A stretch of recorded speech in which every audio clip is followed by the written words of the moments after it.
Hi, my name is Matthew Keating, and I am doing a report on tools of earth science. Do you ever wonder what specific tool to use when doing a task?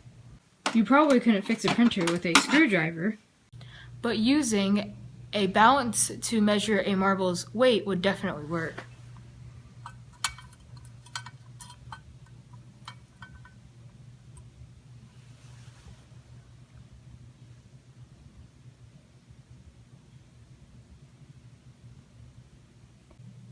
The many tools that scientists use in experiments include a balance to measure mass, a tape measure to measure length, a thermometer to measure temperature, and a measuring cup to measure volume.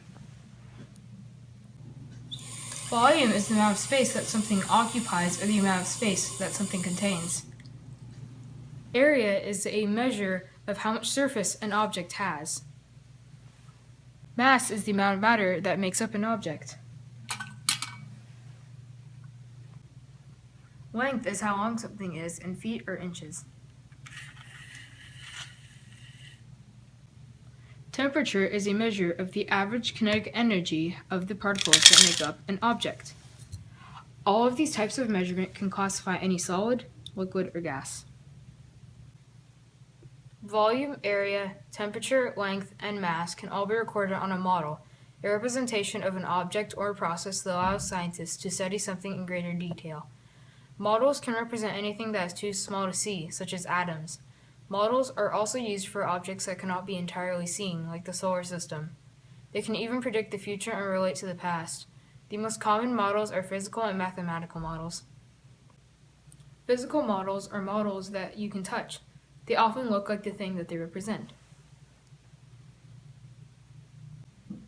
Mathematical models are made up of mathematical equations and data. These models calculate, for example, how fast a shuttle can move in 1 hour or how much you weigh on Mars. Scientists build computers that can do 30 trillion calculations a second to help them make complicated models.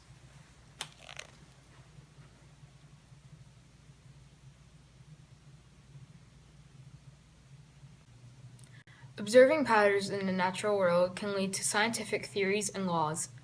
A law is a statement or equation that reliably predicts events under certain conditions. A theory is a scientific explanation that encompasses many scientific observations and may include many hypotheses or laws.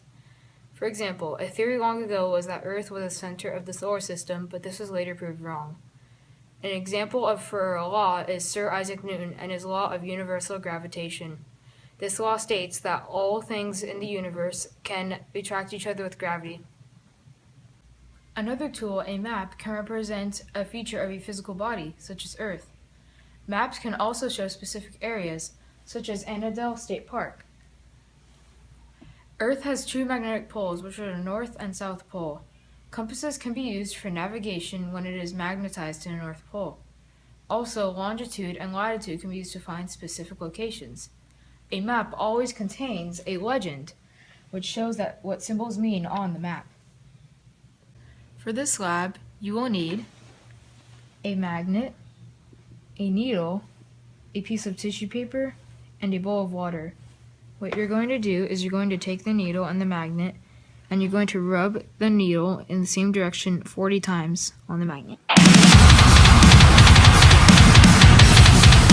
Once you're done, you're going to put the needle onto the piece of tissue paper and gently put it in the bowl.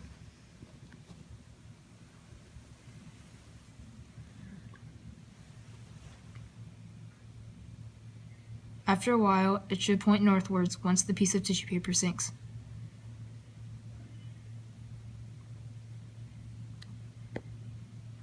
If you relate this to a real compass, it will point in the same direction. Thank you for this lab. Today, most maps are made by photographs by mapping cameras that are mounted on low-flying aircrafts. GPS can help you find where you are on Earth, too. GPS is a system of orbiting satellites that send radio signals to receivers on Earth. Many people use GPS today on cars and airplanes and much more. Other more advanced maps can be used in order to get more detail. Topographical maps, for example, show details about an area. It uses elevation to show you more details. This elevation is represented by contour lines, which show how steep a slope is and what elevation you are at. Contour lines that are close together show steep slopes, while contour lines that are far away show mild slopes. Contour lines never cross. I hope you enjoyed my video about tools of earth science.